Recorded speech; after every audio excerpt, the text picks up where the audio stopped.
Today's presentation is going to be about using queries in Business Central.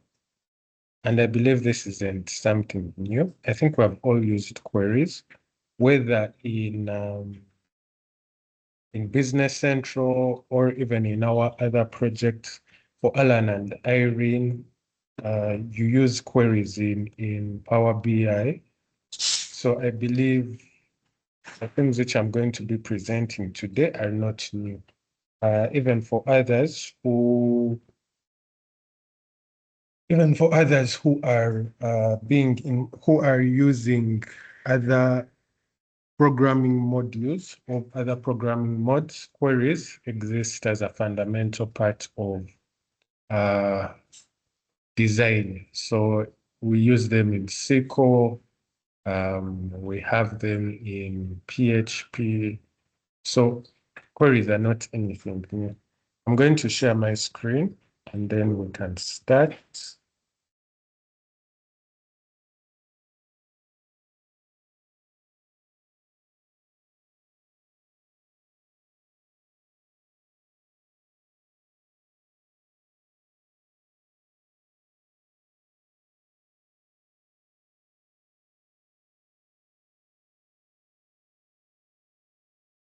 Okay, Morning. so good morning, Emma.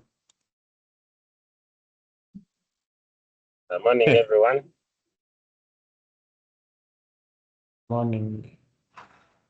I'm also here in the parking trying to get in, but you can start, eh? Okay. Right. So I hope you're all in position to see my screen. I'll be switching Please between the also record the meeting. Yes, the meeting is being recorded.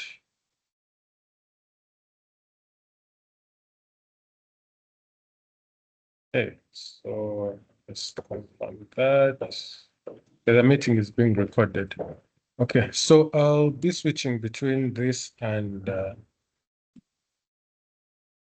Business Central so that we have a mixed presentation.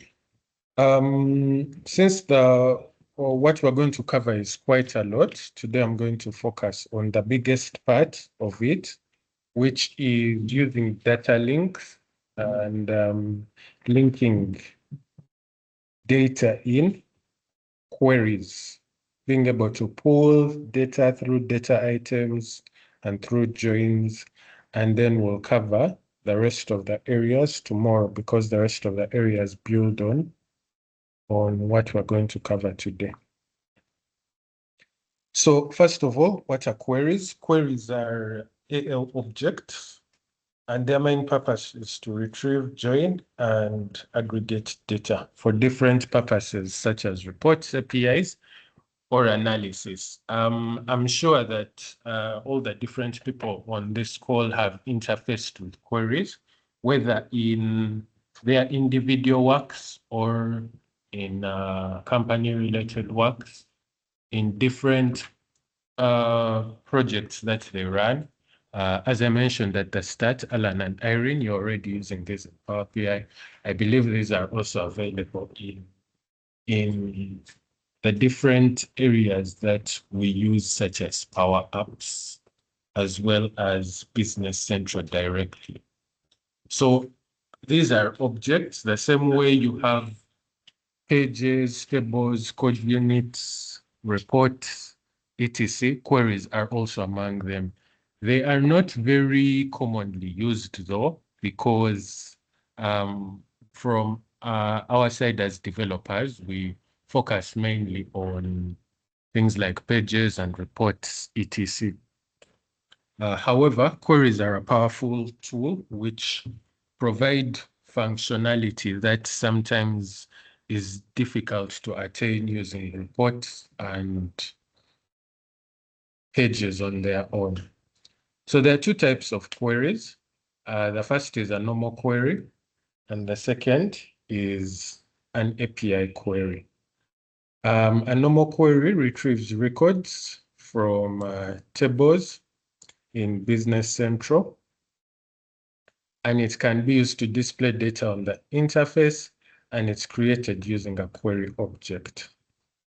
An API query is used to generate web service endpoints. So your web service endpoints can be either SOAP endpoints or OData endpoints, with SOAP being deprecated by Microsoft. The most common query endpoints for APIs used are OData endpoints. Then also API queries cannot be displayed on the user interface. Now, the major difference between these two is that to use an API query, you use the data, you create it, and then use the data to run functionality. Whereas for a normal query, you can create it and then extend either a page or run it directly in your web client, and you'll get endpoints. The major difference we're going to see is when we're looking at the format of how these normal and API queries look, which I'm going to show you shortly. Where do we use queries? Queries, first of all, support the tQuery snippet. And that tQuery snippet is something that is available as a snippet for all other objects in AL, such as tables, pages. So you use tTable, tPage, tReport. The same way here, you'll use tQuery. Where else do we use them? We use them in analysis. The beauty about queries is that you can combine and aggregate data from multiple data sources and have it in one data source, either through a temporary table or through an endpoint, which displays for you the total data. We're going to look at all of those where we have aggregated multiple data tables, and we're displaying them all at once in either analysis mode or preview mode. Okay, so we'll go to the format. The format of a query is as below. You have your query, you have your ID and the name of the query. And then we have multiple data items. So the beauty about a query is if you've done a report in Business Central, it's very easy for you to do a query. And I'm sure all of us have designed at least one report in Business Central. So if you've designed a report in Business Central, you can very, very easily design a query. The semantics of a query are identified as I'm going to share with you.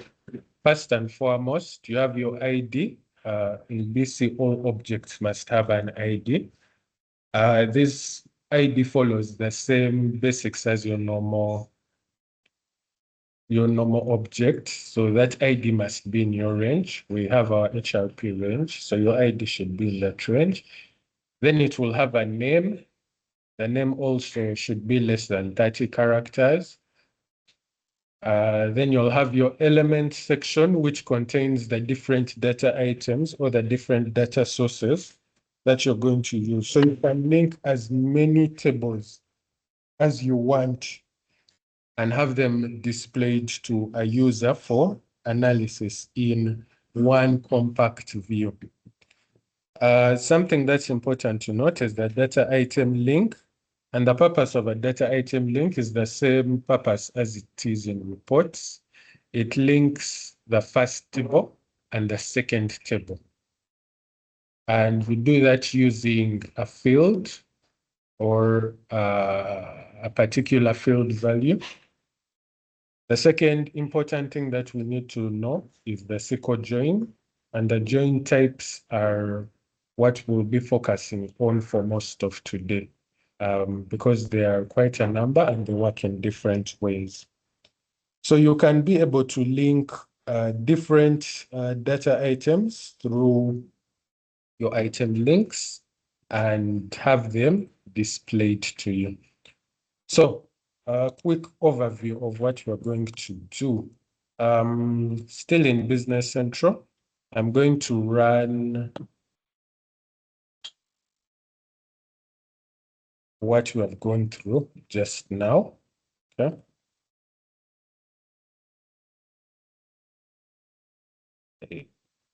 As I mentioned, the T-query type is supported. And how you do that is you specify T-query in your AL, and it will give you a skeleton of how you're going to work. We also have a couple of different query types. As I've mentioned, we have the API type, and then we have also the normal type. So you have your, if you've worked with APIs, which all of us have, you have your API publisher, the API group, the API version, entity name, and entity set name. I'm just going to open up another one, which you can use for the normal.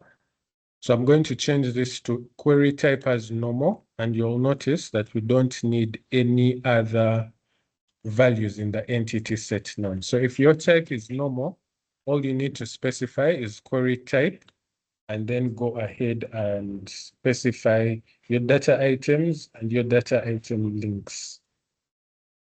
We have triggers that can be run. So these run like a normal object. You have your on before open trigger, and how the on before open trigger works is that it works before you run the specific query.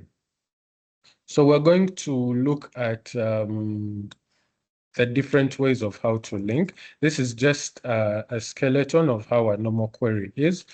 As I mentioned, you'll put it in your range. So for example, I'll use 50,001, specify the name of my query. For example, I'll call this customer query as the name, and then I'll have my main data item here. And your main data item is your primary table that you are linking to. So I'm linking to the customer table. And in the customer table, you're able to specify any columns that you want as required. Okay. The second, maybe I'll put his name and close that. So because queries have the ability to link multiple data items at different times, a query can be able to specify whether you want to link data from tables that are completely out of the box or custom tables.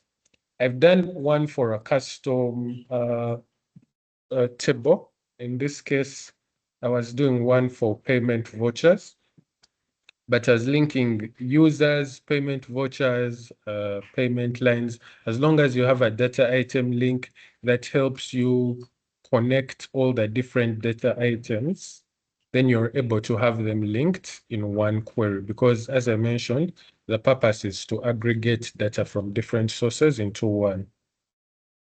So we'll move on to the main part now that we have an understanding of what a query is and how it looks like. We'll move on to how to link data items. As I've already mentioned before, we link data items using the data item link property and the SQL join type. If you leave any of these properties unavailable or unutilized, you will have your data aggregated in your query, though it won't be linked to each other. The data item link property is something which we have all worked with in our reports. So this is not new to us. The one which is probably new in terms of Business Central to us from a Business Central perspective is SQL join type. Not that it's new to Business Central, but it's not something that we might have used in our day-to-day working in Business Central, though it has been available for a while. And that is the SQL join type. How the SQL join type works is that the SQL join type, I think we've all used SQL. And you know how basically SQL works, how it stores its data in the different tables. And if you want to pick data from another table and have it aggregated with your main table, you use joins. The different joins that we all know are the inner joins, the full outer joins, the right outer join, left outer join, full joins, etc. So I think we have knowledge of the different joins that are available, but we'll go over them and look at how they affect data in Business Central. So we link basically using those two, the data item link and the SQL join type. We'll move to the first, which is the inner join. How an inner join works is that it combines data between the two primary tables, and it matches data or rows from the second table to the first one based on an item link property of values found in the first table. So your first table will be your primary table, where the data item link and the SQL join type work hand in hand. The data item link provides you with the field, which is going to be used in the SQL join, and then the SQL join tells Business Central how to handle data from the second table. So there are a couple of rules for the inner join. As long as there is a matching record found, it will be displayed. 2, as long as there is no matching record found for the first primary table, no data will be displayed at all. Okay, so that is something which is important to note. The first is as long as you have any matching record that links to the first primary table, it will be shown. The second is if you don't have any value from the primary table displayed, no data at all will be shown. So we're going to look at that in an example. Like I said, we've used some of these joins already, but they can help us in our reporting practices, help you to build reports, help you to populate data on pages, help you with analysis. And I believe this is a feature which, if utilized well, for example, on our work plans as HRP, we sell work plans as a module. Even in terms of some of the reports which our clients ask for, we can be able to generate data analysis for the work plans, what work plans are available, what work plans have consumed money using queries, rather than having to do complex reports and pages as required. So I'm going to start with inner join. As I mentioned at the start, I am using the user table, I'm using the payment voucher table, and then I'm using the payment voucher line table.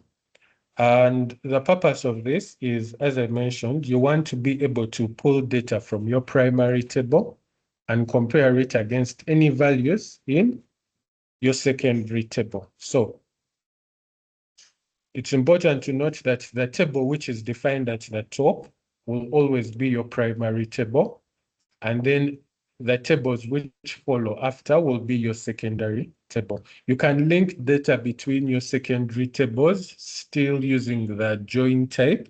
And how that will work is that data item which is before the next one will become the primary data item or data source. So inner joins is what we're going to use. You'll notice that we have SQL join type, specifying the join type as inner join. And we have our data item link, which I'm using. The field that I'm using is converted by on the payment voucher header should have a value in the user table. So basically how the example I'm using is for UEGCL. UEGCL basically handles this in such a way that once a payment requisition is approved, it's converted into a payment voucher and they want to know who it's converted by. So they introduced a field called converted by, and that field picks values from the user table. So that is going to be our item link. And then the join type is going to be our inner join. Remember, like I mentioned, as long as it has a value on the primary table, it will show up.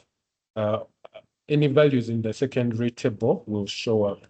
Whereas if there is no value in the primary table, no data for any of the associated tables will show up.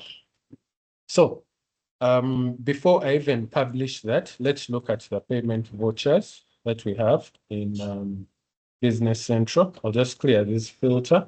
You'll notice we have 10 records here. We have 10 payment vouchers, and these 10 payment vouchers are work for UEGCL for vendor payments, impressed bank, employee, etc. These are 10 in number, if you count them. And so we're going to do an inner join for them, okay? Remember, these inner joins, like I said, will only show up if the data in the primary table exists. As long as it does not exist, then it won't show up on the join side. So I'm just going to quickly add a field here for converted by, so that you're able to see.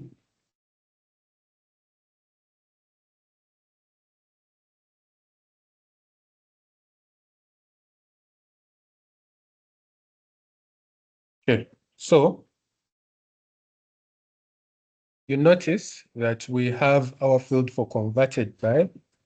We have two users, HRMIS and Albert Muronji, but then we also have our last record, which has no converted by, okay? So of the 10 records, we have one value, which is blank here, all right? That's going to be important for us when we are looking at how the inner join works. So I'm going to go ahead and have this published.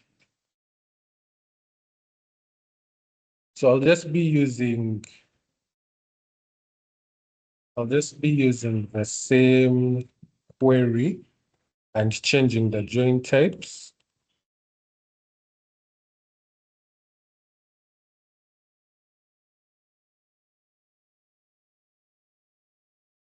Okay, so I'll just be using this same query and I'll change the join types so that we're able to see the difference between how we are having data available for us.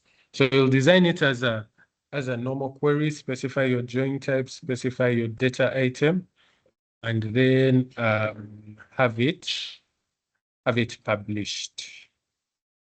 Okay, so I'll just go back to PC here, sign out, and sign in again.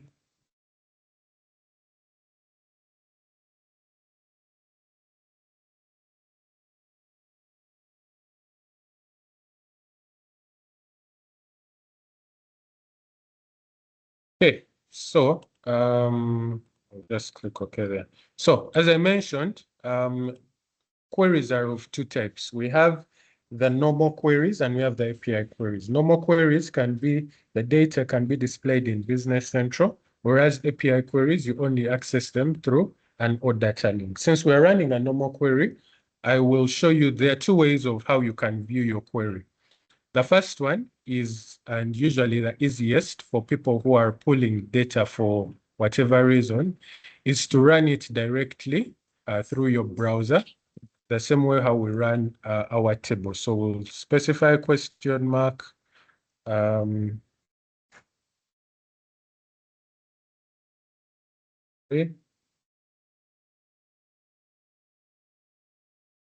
So, sorry, query is equal to, and then you specify the query number. So my query is 50,000, and you'll be able to run it here and get data for it. This is the first way how you run your query. So you'll notice that your page, which shows up, is in analysis view mode. You're able to see all the different data from the different queries which have been run in analysis mode, and you can switch into pivot mode. You can switch into analysis filter mode, where you have your totals and sums as shown below. You can switch into column mode, where you have different values and add different values to the different locations here as shown below. That's the first way, through running it directly in your browser. The second way how you can run it is the normal way through Business Central. You create an action on the page, which runs your query. So I've created an action on my page, which I'll just clear this filter so that we can see all. So you'll notice we still have our 10 payment vouchers here. But when I come to this section for payment vouchers query, and I click it, it will open up for me this view here. And I need you to notice that what it has done is that because we've specified our data item link to be the value as converted by, and it's picking values from the user table, all right? You'll notice that for each line, remember I said for as long as there is a value in the primary table corresponding to a value in the secondary table, it will display all the data. So you'll notice here, we have 3 lines for one payment voucher. This is all one payment voucher. 606 appears 3 times here. And the reason it does so is because of when we open our payment vouchers for 606, you'll notice that we have we have 3 lines on it.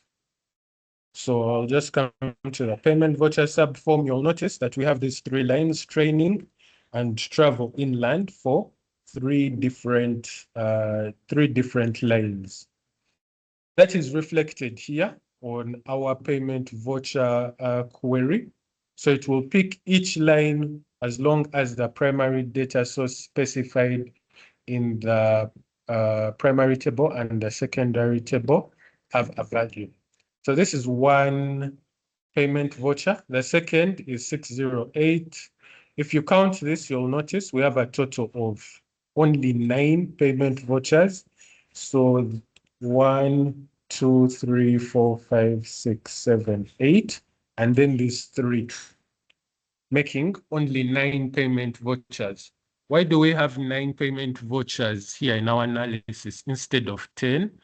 Is because of how we have set our properties. We set an inner join, and because the inner join says the value in converted by must appear in the users table, because there is no blank user in the users table, you notice that since there is no blank value in the users table, it declines payment voucher 617 here. So it doesn't show it as an existing record because there is no corresponding blank user ID in the users table.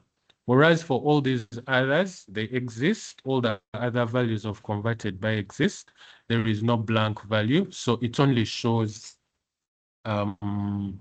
what we have as populated in our converted by section.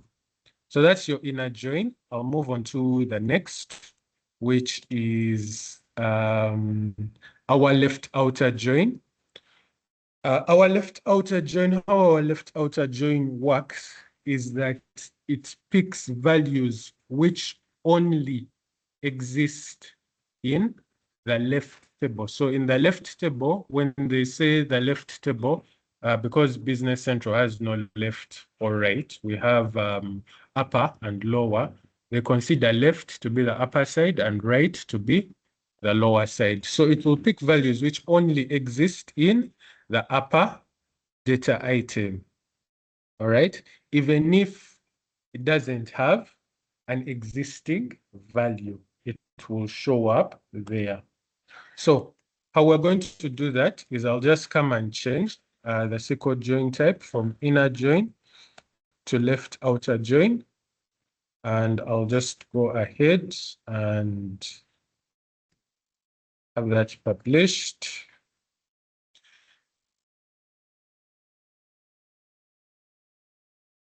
So once we look at our, just sign out to this.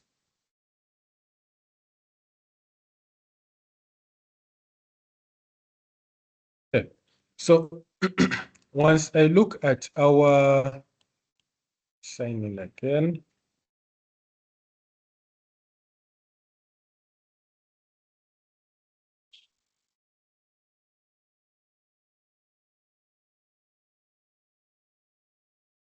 Okay, so once I go and look at our payment vouchers now and I run it,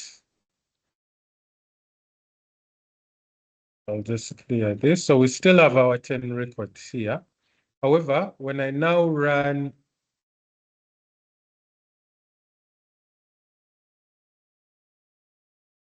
about that, let me just refresh that. Okay, so when I now run our payment vouchers query, you'll notice a complete difference. What has happened now is that because we're saying using the left outer join, the primary data source is the first table. Remember, our first table is the users table, okay? And then our secondary data source is the payment voucher header table. And then our our secondary data source is the payment voucher line table. Now, because we've done an inner join, the focus switches to all values in the primary table. Our primary table is the users table. So this primary table will now display all users here. As you can see, it's showing us all the users, regardless of whether you've ever converted a payment voucher or not. You'll notice Albert appears here 4 times. So he appears under 606. He has converted 4 payment vouchers, 606, 608, 611, and 615. Okay. Another person who has converted is HRMIS. HRMIS has converted 5 payment vouchers here. All right. So they are repeating based on the fact that we chose a left outer join to show all data from our primary data source, which is the users table. And if there is any corresponding data in the secondary table, it will show it as well through the repeater here. You will notice that the person who doesn't have any converted by is not showing up. So we only are seeing, we're only seeing 9 payment vouchers here. It's still skipping the last payment voucher because there is completely no existing blank username to show. So the last payment voucher is not showing up here for us, which is 617. So that's the difference between the left outer join and the inner join. The inner join, there must be a corresponding record in both tables for data to show. For the left outer join, as long as there is an existing record in the primary table, all the data in the primary table will show, and then they'll go and look up any data in the secondary table. So that's the left outer join. I'll show one more before we end today's session. Like I mentioned that the stat queries are quite expansive. So we'll probably need maybe about 2 or 3 days to finish them. So I'll just show the last one for today, which is the right outer join. By default, the right outer join is the opposite of the left outer join. So even before I publish, would anyone be willing to tell us what to expect before we even look at it?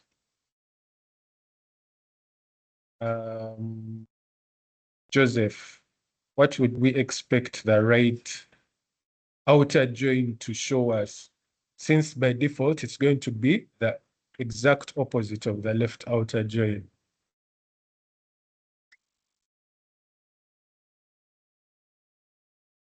Or anybody, might not necessarily be Joseph.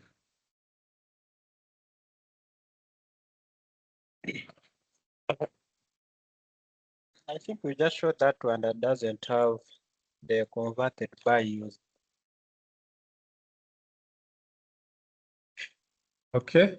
Thank you, Alan. So the right outer join, as I mentioned at the start, looks at any values which exist in the secondary table, and they have, because now the secondary table is we're making it our source of truth.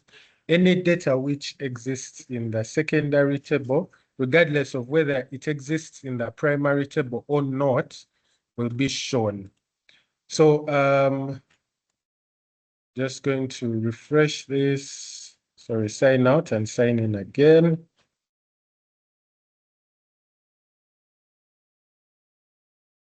Okay, so if I go to our payment vouchers query now, so we'll still have our 10 payment vouchers here. However, when I now run the right outer join, you'll notice that this value here, which has no username, it has no converted by, is showing up.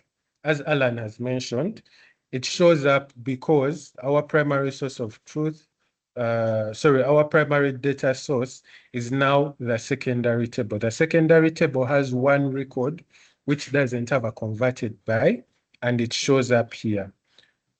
Because the our secondary data item is now the primary table where we're gathering information from, it will show everything else regardless of whether it appears in the original primary table. So whether the converted by exists as a value in the user table or not. So in this way, you'll notice this is one of the few of all the joins we have looked at today. This is the only join which produces 10 payment vouchers as is originally shown on the payment voucher list. So 617, then we have our 3 for 606. So that is the second.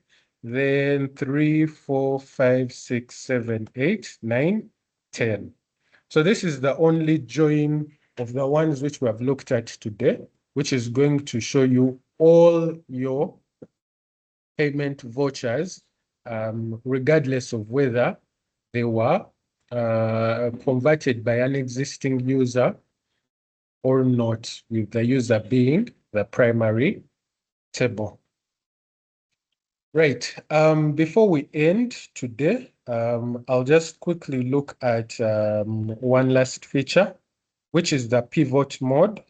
And what the pivot mode does is that it switches analysis from showing you explicit data to showing you the sum of the data in your specified lines. Okay. So we have our different columns here. We have our sum, total, sum quantity, the sum of the rate, sum of the amount LCY, and then sum of the payment requisition line number here. Now, what this does is it sums up for you any value fields which have numbers here, and I'll just open up on the side so that we have them open side by side.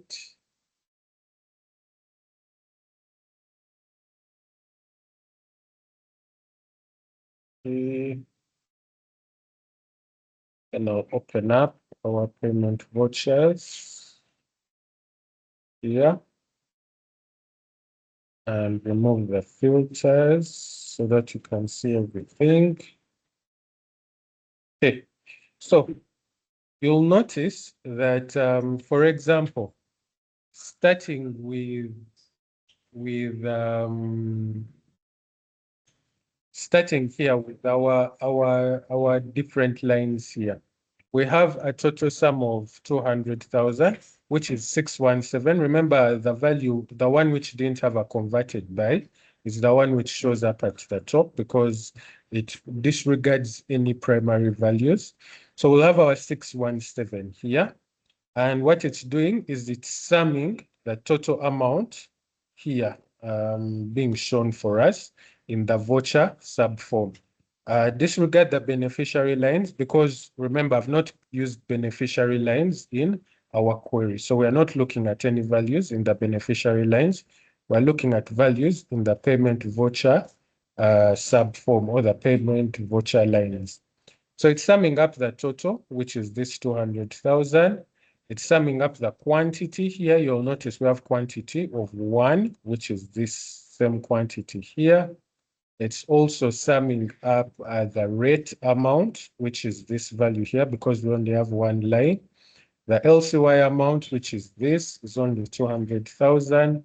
And then we have our total payment requisition line value number here as well as the amount LCY. I'm going to look for one which has multiple values.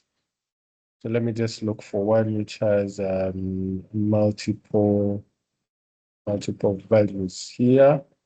For example, 606. 606 has three lines here. So when I go to our pivot mode for 606 here and compare it against 606 here, when we come and look at the line amounts here, we have 200,000, we have 3 million, and then we have 25,000. So what the pivot mode does is it sums up any value which has a total remember our primary because this is linked, the lines are linked to the header using the document number. You'll notice that what it has done in the sum of the total amounts here is it has given us a sum of 3,475,000, which is the sum of this line on the payment voucher subform, 400,000 plus 3 million plus 75,000. So when you add up this will give you 3,475,000, which is this total amount here. What it will also do is that because we have a quantity amount here, it will pick the quantity on the line, that individual line, which is this 2, 1, and 3. It will pick the different sum rates, which are now the individual amounts here. So 2 times 200,000 gives you this 400,000 in the sum amount here. And then 1 times 3 million gives you 3 million. And then 3 times 25,000 gives you 75,000. So it will sum up all of these total amounts and give you a total value line here. You're also in position to view any data associated with those specific lines using the average here, the count, minimum amount, maximum amount, and the total sum amount. You'll notice if I now change if I change the columns that I'm summing up on, you'll notice the values at the bottom will also change. So previously our average was 3.4 million, 3,475,000. Now our average is 1,075,000. So they've added up the total sum rates for the different individual lines, split it and computed the average, the minimum, and the maximum value. If I change the value that I'm summing up the amount by, you'll notice this is the total average here of 1,158,000. The minimum amount, sorry, the minimum value is 75 and the maximum value is 3 million. So that is it for the first set of joins that we have. Because we've run out of time, we'll continue looking at the other joins tomorrow. Like I mentioned, joins are the largest part. Once we finish up with the joins, we'll move on to the final sections and we'll be able to finish up with queries. So we'll finish up the rest of the joins tomorrow. And in case there are any questions, please feel free to go ahead and ask.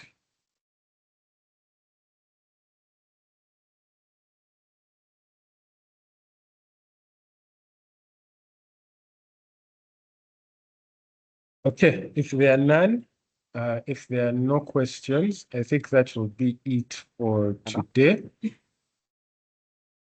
Yes, John. Good morning, Tim. Okay, what would happen if there are more than one, if there are more than two data items and you'd want to use any of those, whether left, inner, then at the right? Do you have cases where you can have the same data item at the same, more than one data item at the same level like it is in the reports? No, it won't be possible to have more than one data item at the same level because we have, how it works is that we have a hierarchy and you must, your join type is linked to a primary table. So you'll need to specify a primary data source as your primary table for the join to be effective. You can't have two joins at the same level. The closest to that which you would possibly have is a full outer join, which we'll look at tomorrow. And how a full outer join would work is regardless of whether it exists in the primary table or not, it will show it. But if you still want them to be linked, you would need to have them in a hierarchy. How the joins work is that it would have them show up in a hierarchy. So that is I hope that answers your question. You need to have your primary data source and have it linked to the secondary and the primary data item.